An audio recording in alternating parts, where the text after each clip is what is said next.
What's the scariest experience you have been through? Story 1, finding my dad dead after he killed himself.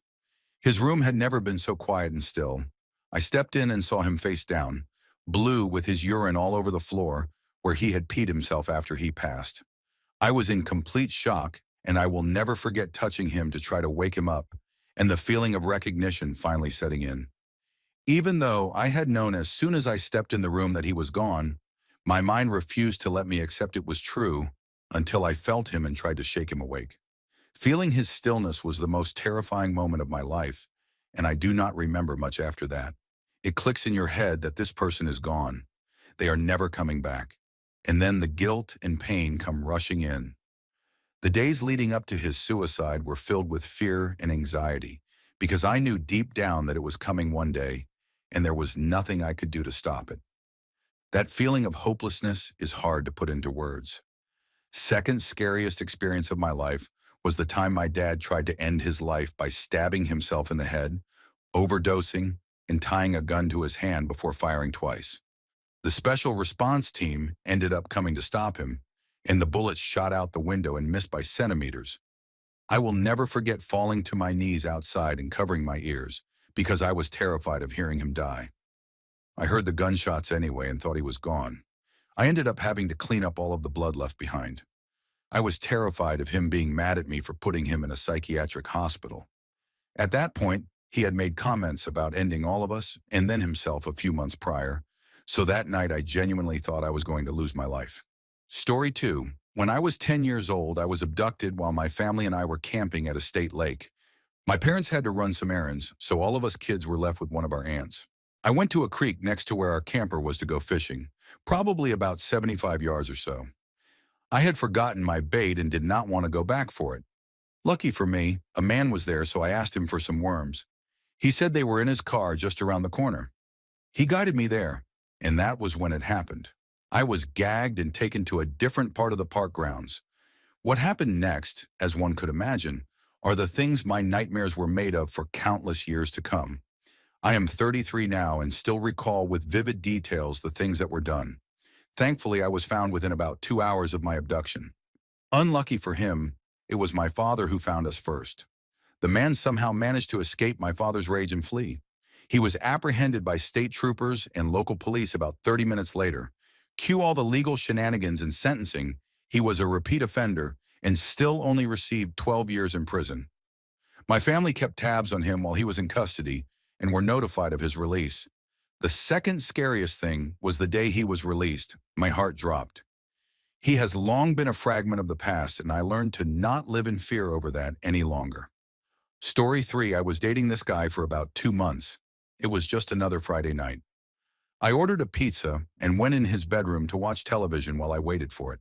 He was on his laptop in the dining area. He started acting odd. He kept saying that he wanted to cage fight my ex-husband, whom he had never met. I remember getting him paying for the pizza. Then he asked me, "What did you do that for?" I had no idea what he was talking about. He proceeded to attack me. He pinned me to the ground and was choking me. Well, I was sure he was going to end my life. I managed to reach up and between his legs and grab and twist his groin as hard as I could. He rolled me over and bit my shoulder, then let me go. I still have the scar.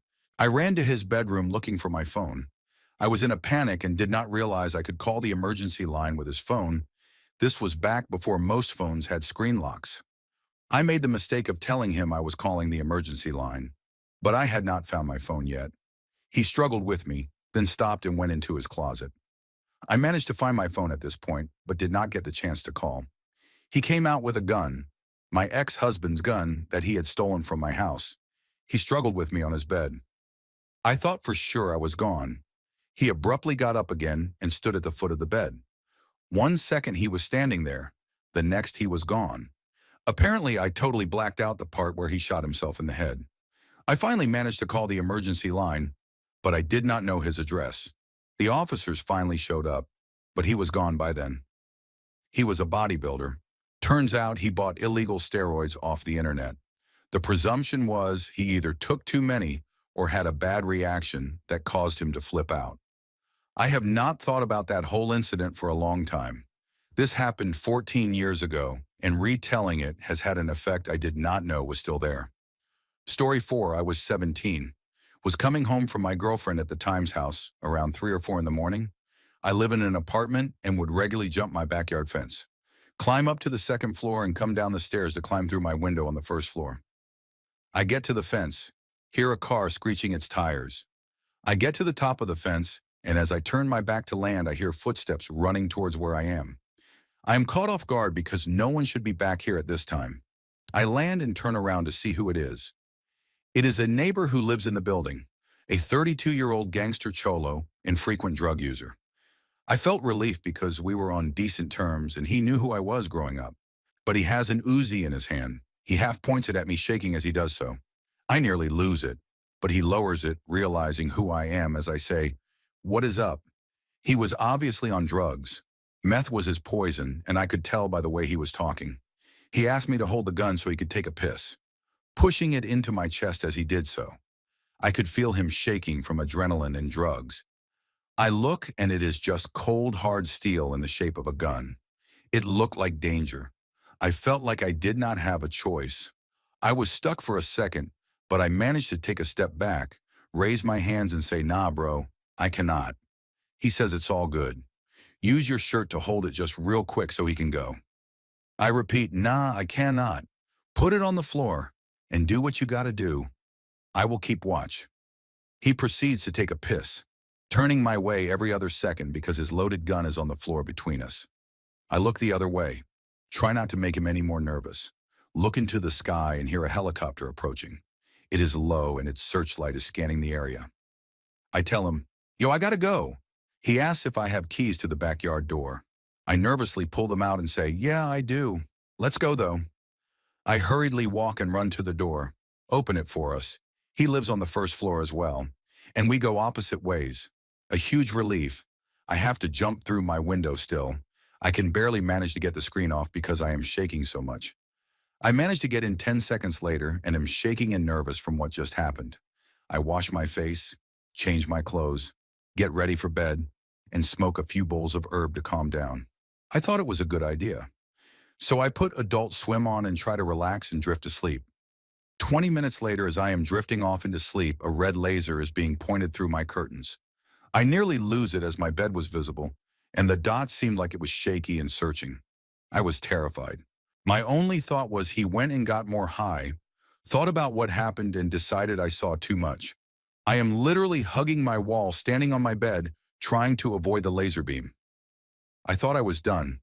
Then the light shuts off and flicks on and off a couple times. And I notice the angle is not floor level. It is coming in from the second floor. A neighbor girl I used to talk to had 2 younger sisters, and their window was across from mine, but on the second floor. They were shining a laser in my room. Most likely they saw me jumping into my room and decided it was a good idea that night to shine a laser beam into my room.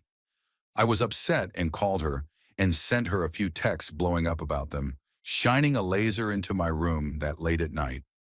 She understood without me having to explain, and they stopped immediately. But damn the thoughts that were running through my head.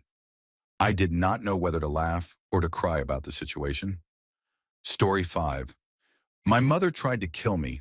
I was 17 and am currently no contact with her.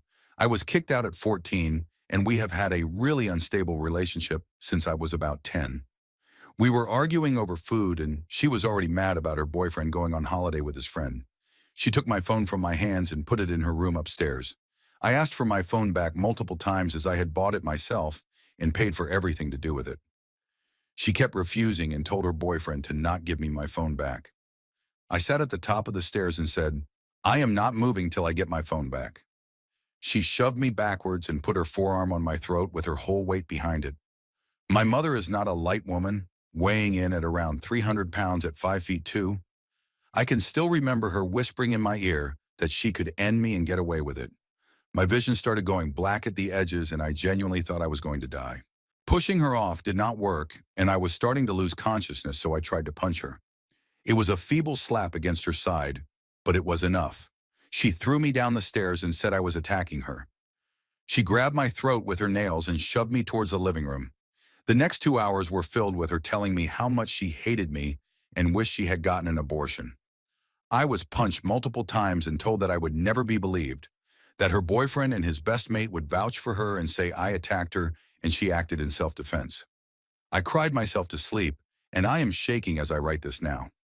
Choking someone is the most unforgivable of domestic violence and is a direct precursor to murder. Story 6, I was a junior in high school, and a recent transfer student who got expelled at another school started shooting in the commons. Everyone hangs out in the commons before school, so it was super crowded and dangerous. I remember hearing the first shot and thought a table collapsed. No one even batted an eye. My orchestra teacher came out of his office and was immediately suspicious and said, "You guys, what was that?" Then a few seconds later, the second bang. We knew then what was happening. I happened to be in the orchestra room right next to the commons, and we had an exit that led to the parking lot. But in school, they teach you whenever there is an emergency to hide in a corner. I remember trying to hide in a practice room, but it was locked. Then my friends and I ducked under a piano, and students started swarming in the room from the commons. At that point, our orchestra teacher said, "Go," and had us run out the exit instead. It was a brave decision he made, and running to our cars was the longest run of my life. I remember ducking as I ran because I thought there might be other shooters aiming for us runners. As I ran, I realized I did not even have my car keys or phone and did not know where to go. Luckily, we made it to the back of the parking lot and met up with a few friends and crammed 6 of us in a 4-seater. I will never forget the faces of my peers around me scarred with fear, and I will never forget legitimately thinking I might die that day. After aimlessly driving and making phone calls to our parents with one phone, we were able to watch the news and saw that there was no one injured. It turns out our government teacher bravely tackled the shooter to the ground. He was known throughout the state and even threw a pitch for the Mariners game. I am very grateful it did not end how most shootings do. Story 7. The most scariest thing that instantly comes into my mind is about my son, who was at that time 1 year old. He was lying and sleeping on the couch next to me, and his mother was sleeping too at his feet. For some reason, I had a bad feeling, and as I touched his forehead, it was ice cold, even though he was sweating cold sweat. In the moment I realized that this was going to be serious, he had an epileptic cramp, usually that from my brother who has heavy epilepsy, but at this time it caught me off guard. All my logic and my brain in general were in panic mode. I grabbed him, holding him close to me, waking his mother up, and we both were in a state of fear and panic we had never experienced before. As he cramped up, I tried to call the ambulance, and for some reason between all the crying and stuttering, I could give them the proper details. After I hung up, he cramped so hard that he got all stiff-looking with big dead eyes to the ceiling, and in the next moment his body relaxed. I mean, not relaxed, but became like jelly. He was unconscious, but we thought he had died at that moment as there were no life signs whatsoever. Eyes closed, and I had a hard time holding him as his body was like running out of my arms. I really hope to never have such a moment again in my life. Story 8. My first tire blowout I ever had was on a 6-hour road trip, and I was driving alone. I was jamming some tunes and singing along, driving down a country 2-lane highway, 2 lanes going both ways, separated by grass. So the tire blows and I begin losing control of the vehicle at almost 100 miles per hour. I am 16 and instant panic sets in. I grip the wheel tight and try to get my car into the grass so I do not hit anyone else. But of course, I really just turned the wheel too hard. So now I am in a full tailspin, going in circles, and in one of the rotations I noticed that I almost hit a sign in the middle of the grass, but narrowly missed. Before I could even care about the sign, I spin again and see a huge 18-wheel truck heading directly towards me. So I was nearing the opposite heading highway lanes. I am so afraid in this moment that I could not even hear my radio anymore. I knew I was going to die violently and alone.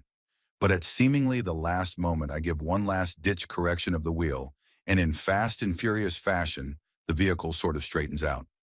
So I end up parked facing the wrong direction, maybe a foot from the highway. I could not believe I saved my own life. I more so could not believe I never screamed or made an audible sound during the fiasco. Just silence and determination to survive. I am 22 now, and since that day I have not had a single fear of death, because I know not much will ever be as worse as the fate I almost suffered. Story 9. I have been in life-threatening situations multiple times. Had a cop draw his gun on me when I got pulled over. A bunch of stuff, really. The one thing that was the scariest does not really sound that terrible, but it is something I think about way more. I am a smaller white dude, 5'6" and maybe 120 pounds at the time. I was with my fiance at the time, now wife, and she is an immigrant from Colombia, easily recognizable as an interracial couple. Sometimes we would get people staring at us, but in my head, I always thought it was because I have a big handlebar mustache. She was bald for a while. We lived in the San Francisco Bay Area, so I never really thought it was weird looks because of interracial relationships. We went to a small grocery store and this guy walked in behind us. I noticed just a bald white dude, mid-40s and a bunch of rough tattoos. This was not the nicest part of the Bay Area, but definitely not the worst, so I really did not pay any mind to it. As we were shopping, I noticed he was around us a lot. Started to make me feel weird, but not like we were in danger. We get into line to check out, and he comes right behind us. He gets close enough to me that I swear I could feel his breath on my neck. I go to look at the candy bars, and I notice he has 1488 tattooed on his knuckles. For those who do not know what that means, it is some neo-Nazi stuff, and that is when it all clicks in my head. This dude does not like me, does not like my wife. Most of his tattoos are probably jail ink, and I am not safe whatsoever. I do my best to act like I did not notice. I lean to my wife and tell her to walk out to the car, get in and park right in front. She asked why. I said, just do it. I never give commands or anything like that, so she knew it was serious. I quickly paid and ran out to the car. I drove back roads and multiple turns I did not need to take just to make sure he did not somehow follow us home. I might have been totally safe the entire time. He may have been reformed and just terrible with personal space, but I was not going to take that chance. It scares me the most because this is something that is not really uncommon for people in a lot of areas. It was just something I had never experienced before. Story 10, I was working at a warehouse.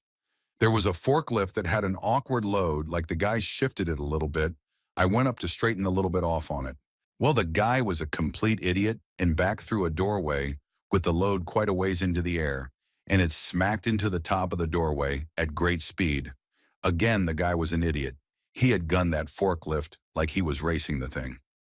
Back to me, I am right in front of this load that is now coming at me at high speed. The load was literally like poorly stacked, heavy as lead metal. Time stopped. Two thoughts went through my head. Try to stop it or get the hell out of there. I went with get the hell out of there, which was the right choice because when that stuff hit the floor, it left massive dents and gouges in the cement floor. There was no way I could have stopped that.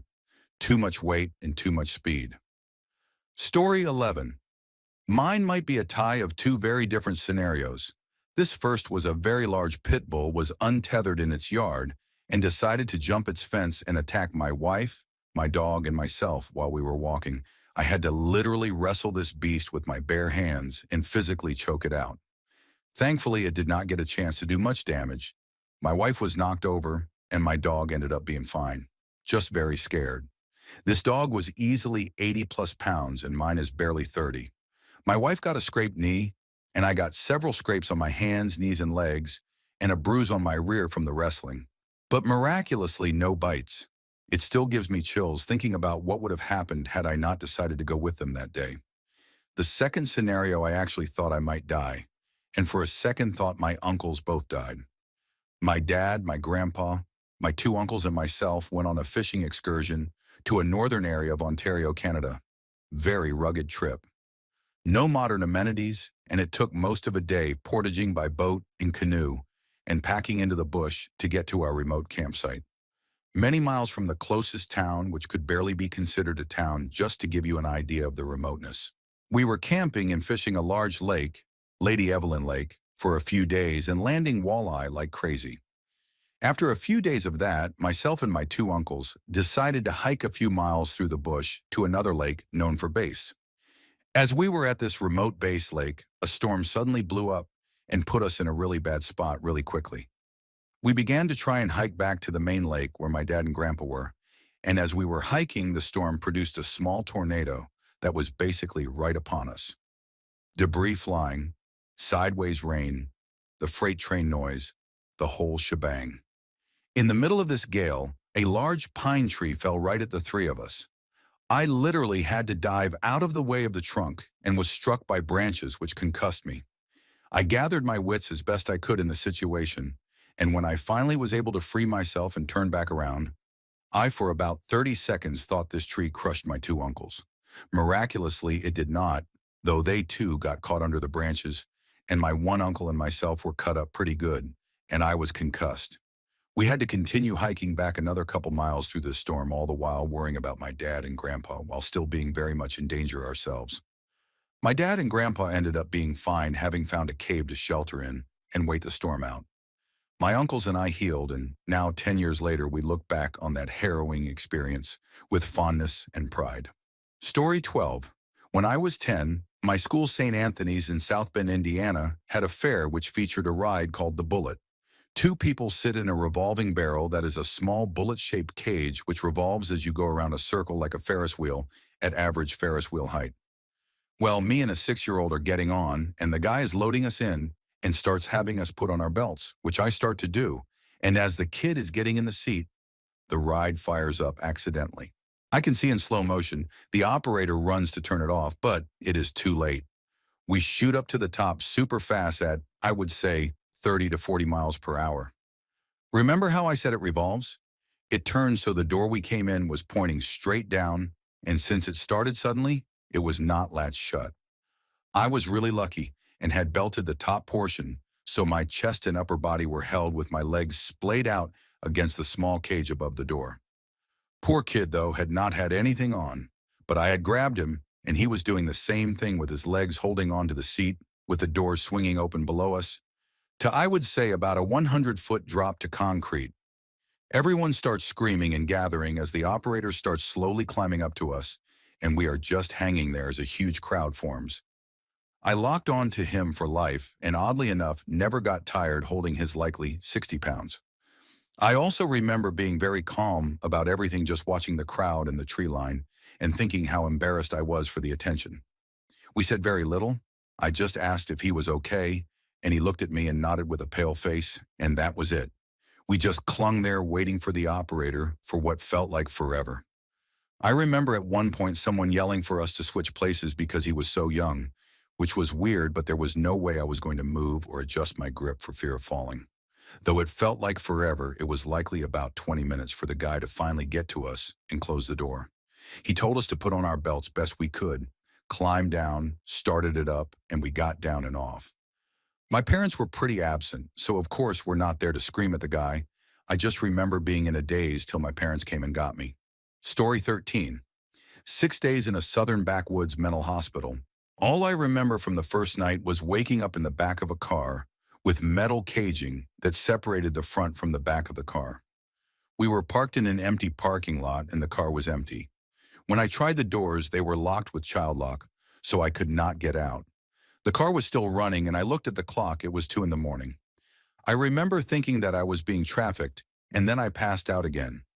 I do not remember how I got into the psych ward. I remember standing there at like 4 a.m. with nothing but the clothes I was wearing. My phone had been confiscated and told I needed to shower. I did not have a towel, a change of clothes, or shampoo and conditioner. I was still very out of it and could barely walk. They told me I had to shower and pushed me into a bathroom. I could not stand, so I ended up sitting on the floor and used hand soap to wash myself. Afterwards, because I had no towel, I had to put my clothes back on, still soaking wet, and I combed through my hair with my fingers. Over the course of 6 days, I lost over 10 pounds.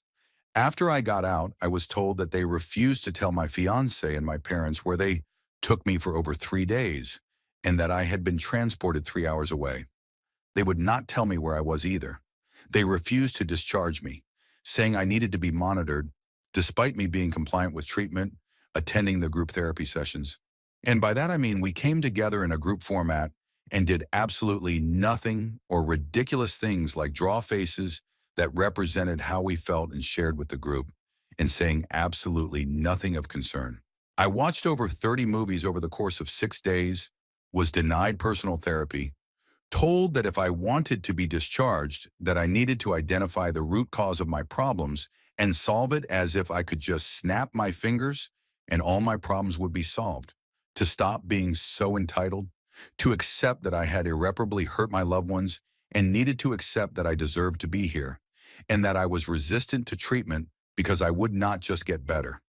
I was on the same floor as some seriously mentally ill patients, including one older man who spontaneously got naked and got off on showing everyone his junk, another who thought God was talking to him and he needed to constantly and physically fight off demons that no one else could see, an older lady who probably had dementia and would constantly talk nonsense and fake seizures, as in talk 8+ hours a day, even if she was not talking to someone, and a female to male transgender who constantly got enraged because staff refused to call him Frank and would steal girls' underwear. One time I saw 6 staff members physically tackle him to the ground because he was belligerent and screaming racist obscenities and forcibly drug him until he was unconscious and carry him back to his room. These people obviously needed help, but I had only overdosed and was nowhere near this level of mentally ill or handicapped, and the type of help I needed was very different from the type of help they needed. They told me to get comfortable because I was not getting out anytime soon. If I had not had parents and a fiancé dedicated to getting me out, I would have been there a lot longer. They basically waged a war to get me out. I still have nightmares about that place. Story 14. Heavy hallucinatory hospital prescribed drugs. I knew I was on my deathbed. Lasted a week. I woke up. I was in the intensive care unit.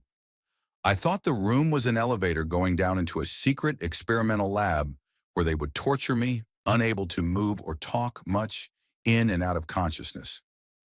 I awoke once to a pitch black area, blood all over the floor, with a single light dangling reflected it, and I knew what it was. Next thing I see, I am in the forest, in my bed, looking around, switched back to that room. Burning bodies walked everywhere and turned over beds were burning. A burning, rotting, zombie-looking guy stood over me, his face burning away. I wake up back in the facility. I thought it was a secret lab anyway, and slowly I regained awareness of what was actually going on. I was just in an intensive care unit, dying, had a hemorrhage, thought I was going to die. Felt the worst pain ever as they forced pressure on it. Few weeks later, I'm in the normal ward. I had a stroke mid-operation, which originally took 14 hours. A family member, one which was of abusive nature, argued with my dad in the hospital, but I thought nothing of it. It was crazy as was. But that was 4 years ago, and it does not really bother me. But I have had so many near-death experiences that when I put my head on the road and saw a car tire drive at me, I was ready. But it swerved. My life is messed up. But I got therapy, and I have never felt better. My entire life is terrifying because there is so much more. But that is about it. Story 15. Probably the time I nearly died from Kawasaki disease. I vividly remember first coming down with it, too. It was Matt Smith's first full episode as the doctor. My best friend at the time was staying over. I could not concentrate on it due to feeling absolutely horrible, but I carried on as it was something I had been waiting for ages. We watched the episode and went upstairs to bed. As we were getting ready, I started to feel really weak and was incredibly itchy, like I could not stop, not for a second. I somehow managed to get some sleep, but woke up red raw and with a pinprick rash covering the entirety of my body. I still felt rubbish. We went for breakfast, but I had to come home early due to how ill I was feeling. Now at the time, I was living on a military base as my stepdad was in the Navy. The base did not have a doctor as such, but rather a medical center. It was run entirely by military medical staff. We booked an emergency appointment. I was seen by a lovely member of staff. She said it looked like I had scarlet fever, but was not too sure. She sent me home to await a second opinion. Several days passed and we went back to the center as I was feeling worse. She looked me over again and immediately called me an ambulance. We had about 10 minutes to gather a few changes of clothes and toothbrushes. So me and my mom set off on a 3-hour journey to the nearest hospital. This sounds like a long time, and it was really, but it was semi-understandable. See, this was in Cyprus, not the United Kingdom. So long journeys to the hospital were normal, not to mention it was not an ambulance but rather a taxi. Again, a common thing. So we arrive, I get checked over and admitted to the children's ward. The nurses spoke very little English, so a lot of communication was done via hand gestures and, for lack of a better description, charades. I spent a few days here while we awaited a free appointment with a doctor. Of course, at this stage, they were thinking it was scarlet fever still. When a doctor saw me, he said it was either scarlet fever or Kawasaki disease. To determine what it was, a few tests needed to be done. The determining one was a heart scan. They tested my heart rate and it was maxing out the machine, 250 beats per minute. They scanned my heart and immediately sent me down to the intensive care unit where I was hooked up to several intravenous lines, heart rate monitors, and a heart machine. I forget the name, but I had pads stuck to my body. While this was all happening, my skin and blood felt like they were on fire.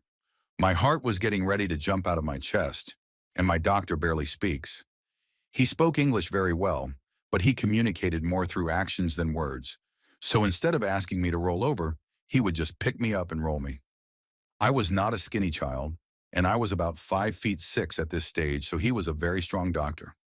The next day, the doctor returns and says we are awaiting some special medicine from the United States, immunoglobulin, each bag costing around $40,000. Thankfully, due to being a military family, we were covered by the National Health Service, but this made my mom's blood run cold. I ended up needing 10 bags of the stuff, so I can safely say if we were not covered by the National Health Service, I would not be here.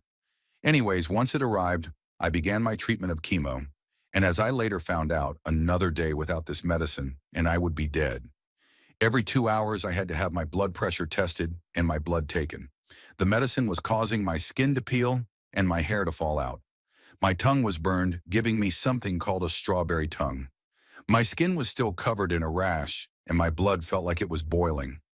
Eventually, I was sleeping through my tests and was finally ignoring the several people who died around me and the man across the ward shouting for the nurses constantly. It had been about a week so far, and I had not eaten a single thing because of my tongue. I asked for some chicken soup. Here is where translation breaks down. The nurses brought me hot water with pasta in it. I tried some, and it was quite literally that, hot pasta water. We explained chicken soup. They brought me the same thing, but with a full rotisserie chicken next to it. Any other time I would have been thrilled to eat a full chicken to myself, but not this time. Our family liaison arrived during this time. We'll explain later on who was actually Greek Cypriot, so spoke Greek. She managed to explain what I wanted. They brought me back blended chicken, honestly felt and tasted like wallpaper paste. I ate what I could as I felt like I had already caused enough trouble. The next time, our family liaison brought us instant soup. After my course of medicine in the intensive care unit, I went back to the children's ward where I had the same test done. This was about 1.5 weeks after my first admittance. I could not walk in this time, but as I was getting better, I eventually could at least put my feet on the floor as my skin was starting to grow back. I was still exhibiting all of the same symptoms, though. Our liaison was our only visitor during all this time until my stepdad came. The reason we had a family liaison officer was because my mom and stepdad were in the process of divorce. The family's officer, different to the liaison, came to visit several times so we could make arrangements to leave our house in the country. As because my mom and I were not military, we did not belong on the base. They at least waited to evict us once I was discharged, though. Anyways, I was getting better, still incredibly weak and frail, though. I could walk finally, but was only allowed out of my room with a nurse escort. I was also still hooked up to a drip, so needed to take that with me. I managed to make it to the end of the hallway, a whole 10 feet before I was exhausted. For the following week, my days consisted of several of these 10-foot walks, so I was getting better. Eventually, they took me off my drip. I was managing to get down the stairs and eventually get outside the hospital into the smog-ridden city. I could make it to a local sandwich shop by now, who made the best sandwiches you have ever tasted, though I do not know if this is because I had lived off lasagna for the past week or so. Once I could make a predetermined journey unaided, I was ready to go home. The fateful morning came. I was going home. A family friend picked us up, who ended up speeding on the way home, subsequently getting pulled over, and I had to act ill again, as the driver's story was that he was taking me to hospital. It worked. When we got back home, we were greeted to moldy food everywhere and a tip of a house. As, do not forget, we had left in a massive hurry. I spent my last night in my house before we were evicted to a halfway house the next morning. I spent the final 2 weeks in Cyprus recovering, my best friend at my side. Once it was time to leave, I was not allowed to help with the furniture or anything, apart from not having the strength. Doctor's orders were that I was not allowed to lift anything heavier than a couple kilos. Me and my friend hugged and cried our eyes out. I waved goodbye and we were on our way to the airport. I settled into our new home back in England, but was not allowed back to school for months due to my recovery. When I was allowed back to school, I was banned from sports or anything strenuous. This disease has affected my life in more ways than I can imagine. It will always be a part of me, and I will never shake it. But that is fine by me. It is a reminder of me winning and beating something that nearly killed me. I hope it is not too long a read or boring. I tried my best to slim it down. Story 16. So back when I was still heavily addicted to heroin and cocaine, I had just successfully completed a target boost and got like $180. I eagerly go straight to the block and cop out, mostly dope, probably 5 bags of coke. I used to shoot up both, so I went to the center and needle exchange, where they let us shoot up safely in the bathroom. While in the bathroom, there were 2 other guys there doing their thing. I offered them a bag each because I had it, and everybody was usually struggling, and that is the kind of person I am even in addiction. As time goes by, I noticed them communicating in Spanish, and one guy in particular kept looking at where I had my stash stashed, so I laugh and switch my sack to one of my inside pockets. Did I mention I am in the hood? Yes, Bronx, New York. So this keeps getting uncomfortably close to me, and I call him out on it, and he gets offended and denies his scheming, and I promptly peace up out of there. So I am waiting in the lobby trying to leave, and now there are about 5 guys outside waiting for me, and I alert the staff, and these people try to tell me that I am paranoid. I guess because I am high. I wait around for like 45 minutes, and eventually the coast seems clear, so I call my baby mother and tell her the situation, and I leave on my way. Eventually, I run into my friend, Spanish guy, and I tell him what just happened. He is like, do not worry about it. I am good next time I see them. Point them out, blah, blah, blah. I am like, all right, whatever. He tells me to come to his house to get high instead. So I agree. Long story short, when we get there, it is in the Spanish projects. Great. I am black, by the way. So when we get inside, there are 2 guys sitting at a table. I greet them and sit down. Guess who comes strolling out the back? Homeboy, who I swear was trying to rob me earlier. Now I am extremely uncomfortable.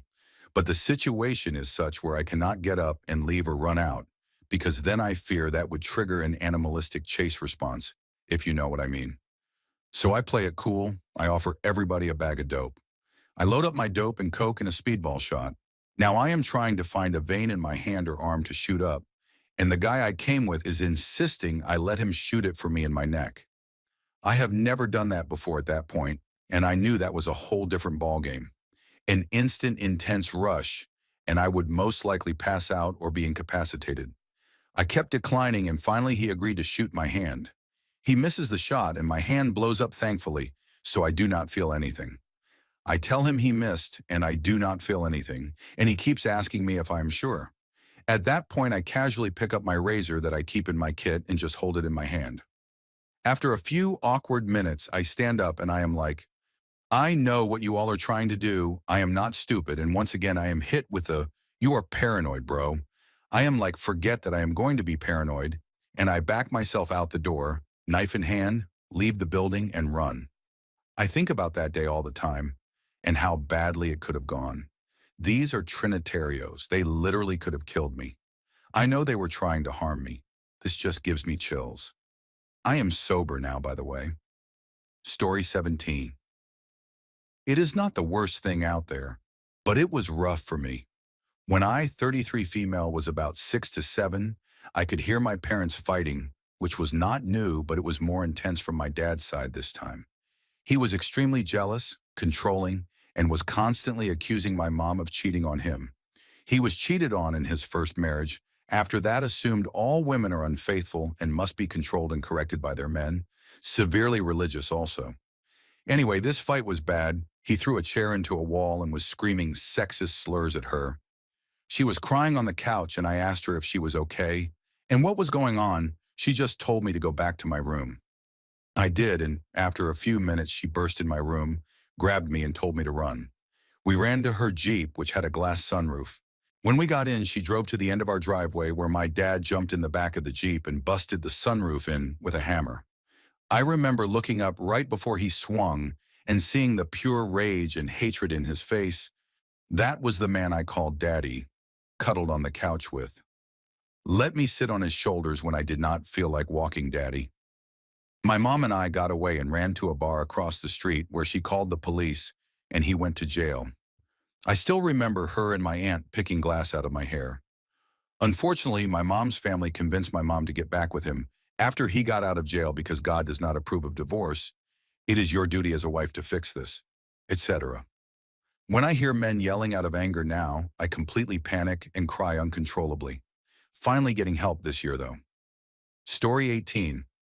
When I was a boy, 12 years old give or take, I nearly drowned in corn.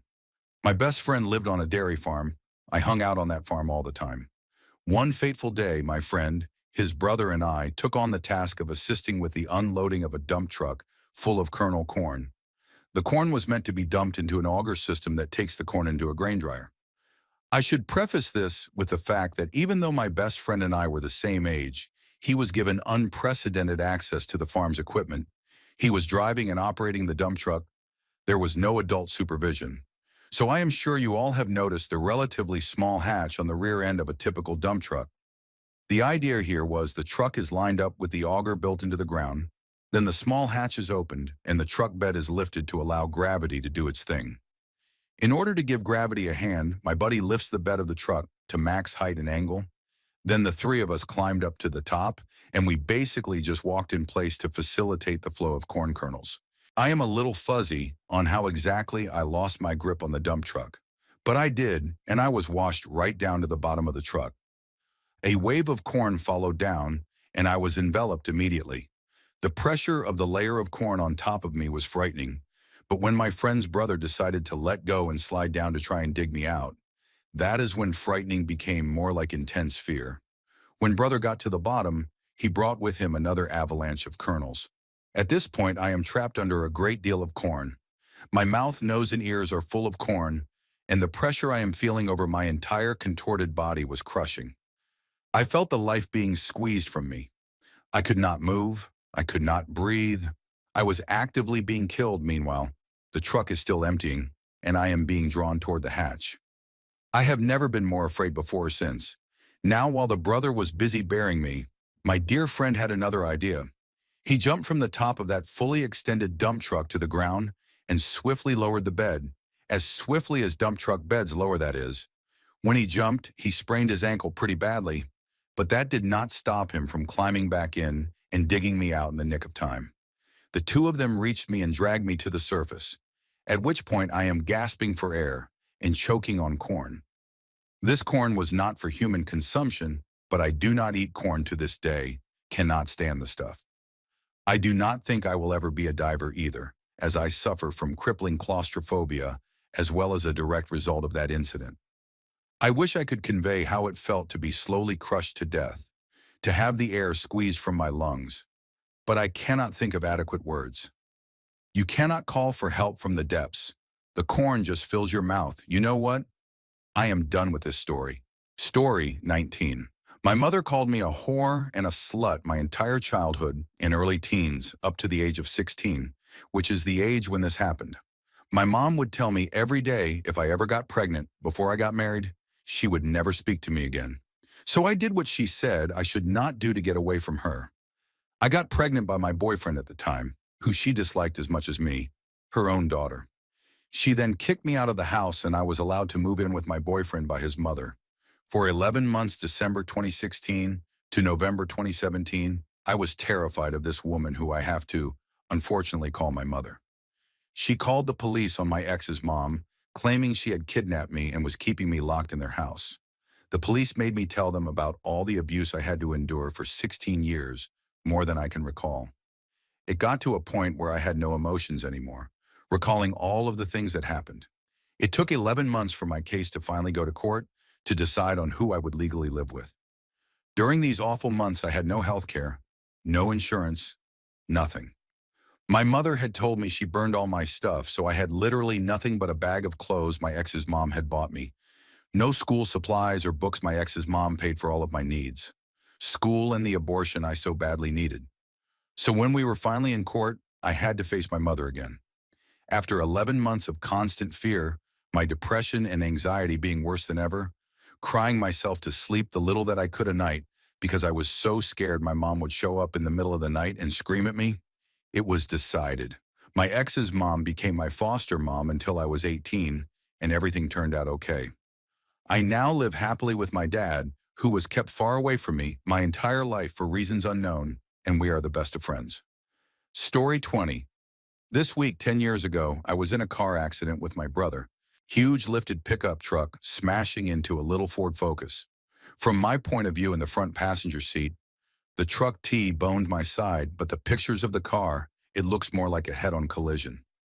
Witnesses say we spun about 4 to 5 times. Now, I am not super religious or anything, so this next part might be a bit controversial to some, but this is how I remember it. In that time of spinning, I remember having a conversation with my grandfather that had passed the year before. He had told me he was there to guide me to the afterlife. I had just started high school and was finally happy for once, and I cried to him that I was not ready. He told me it was okay and that he would be there waiting for me later. I had woken up soon after that. I am guessing the car had stopped spinning for a moment. My brother was in the driver's seat screaming about his leg. There was airbag smoke everywhere, and my first thought was, where is my shoe, laughing? His car was equipped to immediately call the emergency line, so dispatches on the other line introducing themselves. My brother can hardly speak, so I'm trying to tell the lady that we got into an accident. The driver's door ripped open, and it was a military member, I think. Someone my brother knew even, that took over the conversation with dispatch. She said help was on the way and stayed on the line until first responders got there. While we are waiting, I am in so much pain and thinking one or both of us is not going to make it. So I am professing my love to my brother, telling him he has been such a great person to grow up with. And he grabs my hand and tells me he loves me too. I hear dispatch start sniffling, and she is trying to tell us it is going to be okay. Emergency services show up. They try to take him out of the car first, and he is saying no. No, get my sister first. I can get out and walk to the ambulance. At that point, I guess his leg was feeling better, until he actually tried to walk and saw bones were protruding out of his foot. So emergency services is working on getting me out. Our parents are showing up right as they are putting me on the stretcher. They are pulling a sheet up to keep me warm, and my mom starts screaming because she is thinking that sheet is going to cover my face. I could not see her crumble, but I am sure someone had to catch her. That is the single worst sound I have ever heard in my life. My mother thinking I am dead. It makes me cry every time. I am trying to call out to her, but honestly, I do not remember seeing her until we got to the hospital. Funny part, though, was when an older couple tried to literally drive through the middle of everything, and I heard the cops telling them, "Do you not see what is going on here? You cannot go through." All the while, they are staring at me because I am being wheeled right by them. I had to go back to the hospital later that day because I woke up from a nap blind, and we had no idea what was going on. The doctor did not want to give me a magnetic resonance scan because he said too many can cause cancer with all that radiation. And my parents argued with him, saying that I have never had one before. One now will not hurt. They would rather have me be exposed to that tiny amount of radiation than to not know if I had a brain bleed or something. 6 months earlier, I was hit by a car while I was in the crosswalk. They drove away. So 2 concussions almost back to back was real fun. In April, my face and arm were all cut up. Huge bruise on my leg with a concussion. September, I got a concussion, severe whiplash, bruises on my arm and chest, and a chipped hip bone. My brother had the open fracture in his foot, which broke again when he dropped his laptop on it a year later. Whiplash and bruises. 2011 was not fun. I have had a lot of scary stuff happen since. Heart complications, thinking I am about to drop alone in my apartment, all while my husband was in Afghanistan. The deployment in general was awful. And then my husband sustaining an injury last year that he should not have woken up from and not being told anything about it. To say the least, I am very thankful that my brother, husband, and I all have life. I try my best not to take it for granted. Story 21. It is nothing compared to some of the posts here, but I was out walking my dog Trudy pretty late at about 11:30 or something like that, and she is a pretty well-behaved dog and extremely lovely. She is calm, rarely barks at dogs, and does not cause much trouble. Size-wise, she is in between small and medium size for a dog. Not small, but certainly not big. There was a pretty big red flag that I shrugged off when a couple that were walking two big dogs were approached by three dogs off the leash, and it sounded like there was a bit of a scuffle, but the two big dogs barked at mine as well when I walked past, so I presumed it was they who were aggressive. The three dogs off the lead were pretty scary looking in their own right. All three big. One looked a bit like a pit bull but mixed with other breeds. One had the fur of a husky but was clearly not a husky, as their face was nothing like one, and the other I did not even get a good look at. They eventually started approaching me, and my dog, and Trudy, was a little cautious. She let out a subtle whine and moved to face the direction we came, as though she was worried. But I was not too concerned, as the three dogs seemed calm and were just slowly strutting towards us, so I stupidly told her it is okay and tried to continue our usual route for the walk. But then suddenly the three dogs broke into a sprint towards her. I instantly started running away with her. But the three dogs were way faster than both of us, so I only made it a short distance around a nearby corner before they were able to latch onto my dog. The three of them started to maul my dog, and one was even throwing her around like a dog would with a pillow. The whole time I did not really know what to do. I just shouted at them to stop and cursed at them, as if that would do anything, and began shouting for help since I was right next to houses, but nobody came out. I could not let her die, but at the same time, if these dogs attacked me, I would be dead for sure as well. They were all massive and pretty scary dogs. In the end, I just could not accept my dog dying. I loved her too much, so I ended up just grabbing the back of her collar and dragging her as hard as I could across the ground, away from the scuffle, before she was eventually able to flip back onto her front and run with me.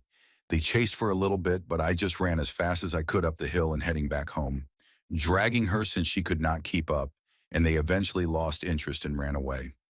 I thought for sure that at that point, not only she would be dead, but I would be too.